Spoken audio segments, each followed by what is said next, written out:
everyone, my name's Tiara, and today, as a part of the OS DRI EDIA track, as a part of the Digital Research Alliance of Canada funding, today I'm going to be talking about my project From Pixels to Purpose, leveraging in-person and online platforms for data-driven advocacy for EDIA.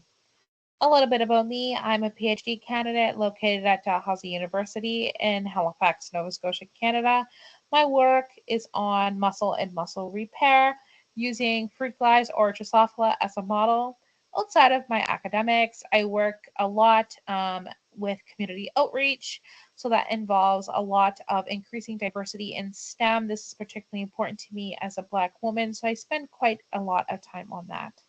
And this is really central to my project for the DRI. My project for the DRI involves understanding the awareness and challenges by equity deserving groups on using DRI resources. So I have recruited participants at different levels of career and asked them to do a pre-survey about their awareness of DRI and their research interest, and then they're asked to complete a data challenge in person where they're asked to answer questions by going through the different resources offered by DRI. And then after, they're asked to do a post survey to talk about their experience. I then take these data challenges and modify them and post them online to an Instagram account. So my project motivation for this project really comes from this idea of bridging the gap. So we know that equity deserving groups often lack awareness and access to these kind of resources, and this obviously limits research potential. And we know that increasing inclusivity in research and training and tools really enriches our scientific outcomes, fosters innovation, and really allows for a broader representation in the scientific community. And this really allows us to embed some of these EDIA principles that ensure this ethical data usage and community engagement. And so my vision for my project is really to use the Digital Research Alliance of Canada tools to create this collaborative scientific ecosystem. And what I mean by that, it is a supportive ecosystem where knowledge and skills are shared openly through the sharing of these data challenges and other tailored resources and best practices. And so this allows for this open, inclusive standard practice for the DRI as they promote and engage with groups and share their tools. And so for my project, some of the progress I've made so far is that I have created and piloted a pre and post survey. So I did create and pilot a survey. I went through it with a couple people who are used to have created surveys before within my department. And then I also got the advice, the feedback from some equity deserving groups. And then, so that was about 25 participants, and they were in various stages of career. So I had postdocs, faculty, undergraduates. And also I managed to collab with a lot of campus groups. So we have BIPOC Mentoring Academy, we have the Black Student Societies, we have different clubs and groups and societies like that to be able to diversify who was responding to the piloted survey. So from this survey, there were a couple challenges to address, which was that it was really hard to tailor the challenges to the different levels. And as well, I wanted to ensure that there was accessible materials and real-time support. So it did take a lot of time to kind of for myself to get really used to the tools so I could be able to speak about them. Another big thing that came up was the publication of results. So a lot of people had indicated that they have been approached about EDI-based research before and then never heard the results. And so one challenge I really want to address is the publication of these results and making sure that people who are part of the research get to actually hear the results so that it's not a not a take relationship, but that it's a two-way street where they're also being engaging. They're being engaged, but also hearing the results. And I believe that that is a very big part of open science, and also making sure that we are building trust within the scientific community.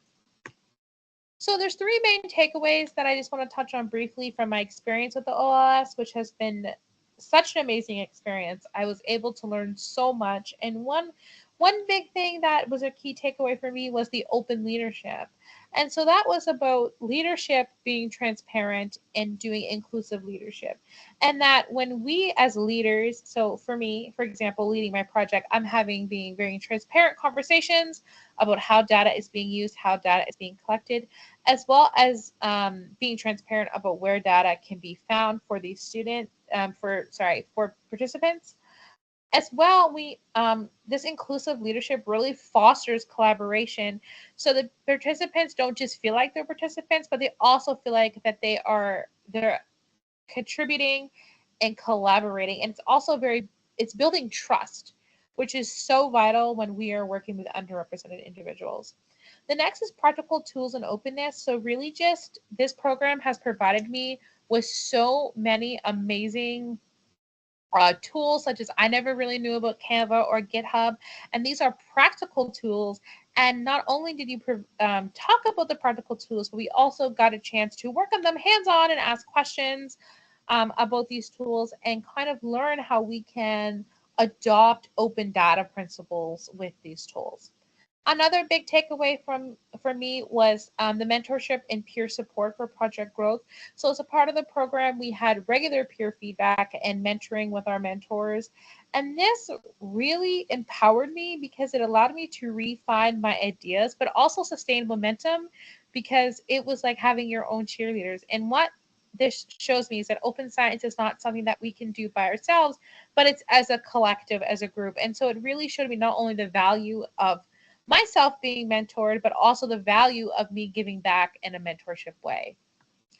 So for the future, for my project, I will be uploading all my challenge materials and any other documentation. So anything I created that was like a Get Help, I kind of had like factual Get Help documents and outcomes in an openly licensed repository. So I'm going to be doing that in GitHub, but I'm currently in the process of that. And I'm also going to be following up with participants from my project to see how this exposure to DRI tools has affected them. And then one thing that I'm very interested about is we talk a lot about open science, but what about open social sciences? And so one of the things I was thinking of from this experience is that we talk a lot about open science, but when we talk about social sciences does also produce a lot of data. And so is there a way that social sciences could also be more open about the data? And this is a particularly important because when I think about EDIA, I think about that a lot of grants or funding opportunities want solid numbers. But it's really hard to get numbers about EDIA related topics that are concrete. And so I'm wondering if there's a way that we can have open social sciences where these type of numbers are available. Just a thought. I just want to say thank you so much for listening to my presentation. I also want to mention that I'm always open for collaborations. So I just included my email and my LinkedIn if you would like to connect, if any of this was interesting to you. And if you are interested in seeing the results of my DRI project, please also reach out to me at my email or on LinkedIn, so a link could be provided. Thank you so much for listening, and thank you for this experience.